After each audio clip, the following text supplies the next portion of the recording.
Praise lord. ఈరోజు దేవుని వాగ్దానం 91వ కీర్తన 15వ వచనం. అతడు నాకు మొర్ర పెట్టగా నేను అతనికి ఉత్తరం ఇచ్చేదను, శ్రమలో నేను అతనికి తోడై ఉండేదను, అతన్ని విడిపించి అతన్ని గొప్ప చేసేదను.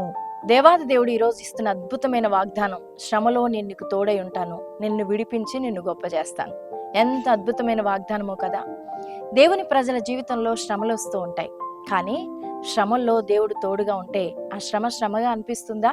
అందుకే దావీదు భక్తుడు, గాఢాంధకారపు లోయలో నేను సంచరించిన నేను ఏ అపాయంకు భయపడను, నీవు నాకు తోడయుందువు, నీ దుడ్డుకర నన్ను ఆదరించునని ఒక ధైర్యం కలిగిన మాట దావీదు పలకగలుగుతున్నాడు.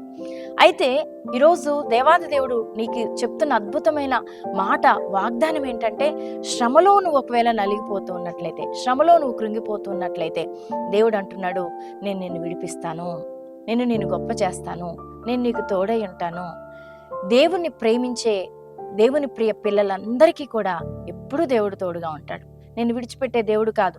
నువ్వు చేస్తున్న భక్తి, నువ్వు చేస్తున్న ప్రార్థన, దేవుడికి నువ్వు ఇస్తున్న ప్రాముఖ్యత, దేవుడు వాక్యాన్ని అనుసరించి జీవించే నీ జీవిత విధానాన్ని తప్పకుండా దేవుడు చూస్తున్నాడు.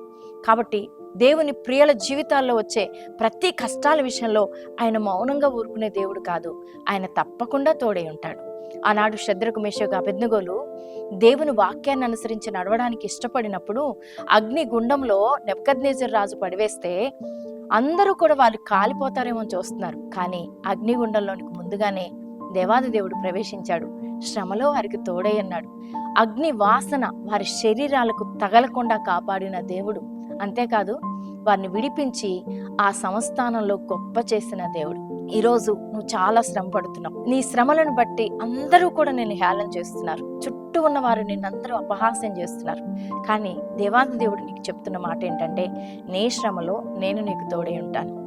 దేవుడు తోడే ఉంటే నీ శ్రమగా అనిపిస్తుందా? ఎంత మాత్రం అనిపించదు. అంతేకాదు, ఈ శ్రమ నిన్ను గొప్ప చేయడానికి వచ్చింది. దేవుడు నిన్ను విడిపించడమే కాదు, నిన్ను గొప్ప చేస్తానని కూడా వాగ్దానం చేస్తున్నాడు. కాబట్టి ఈ శ్రమను బట్టి దేవుని స్తుతించాలి, గనపరచాలి. ఎందుకంటే శ్రమే రాకపోతే దేవుడు నీకు తోడై ఉన్నాన్న సంగతి మనుషులు ఎవరికి తెలుస్తుంది? నీకైనా తెలుస్తుంది.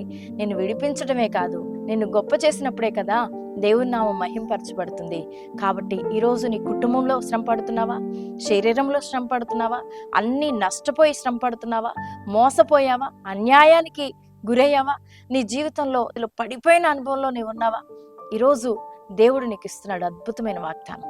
నిన్ను లేవనెత్తుతాడు, నిన్ను విడిపిస్తాడు, నిన్ను గొప్ప చేస్తాడు. నువ్వు గత స్థితి కంటే ఉన్నతమైన స్థితిలోనికి దేవుడు నిన్ను నడిపిస్తానని వాగ్దానం చేస్తున్నాడు. కాబట్టి ఈ శ్రమను బట్టి దేవుని స్తుతించు. దేవుణ్ణి నువ్వు ప్రేమిస్తున్నావన్న సంగతి దేవుడికి తెలుసు. నిన్ను విడిపించి గొప్ప చేస్తాడు. నిన్ను ఎప్పుడు విడిచిపెట్టడు, నీకు ఆయన తోడుగా ఉంటాడు. కాబట్టి వాగ్దానాన్ని బట్టి విశ్వసించు, ధైర్యం తెచ్చుకో. దేవుడు నీకు తోడుగా ఉన్నాడనే అనుభవాన్ని నువ్వు కలిగి ఉండు. సాక్షార్థంగా దేవుడు నిన్ను నిలబెట్టబోతున్నాడు. ప్రార్థన.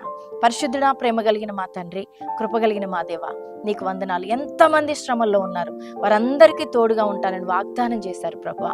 నాయన, వారిని విడిపిస్తానన్నారు, గొప్ప చేస్తానన్నారు. ఈరోజు ఎంతమంది బిడ్డలు అయ్యో ఈ శ్రమను నేను తట్టుకోలేకపోతున్నానని బాధపడుతున్నారు.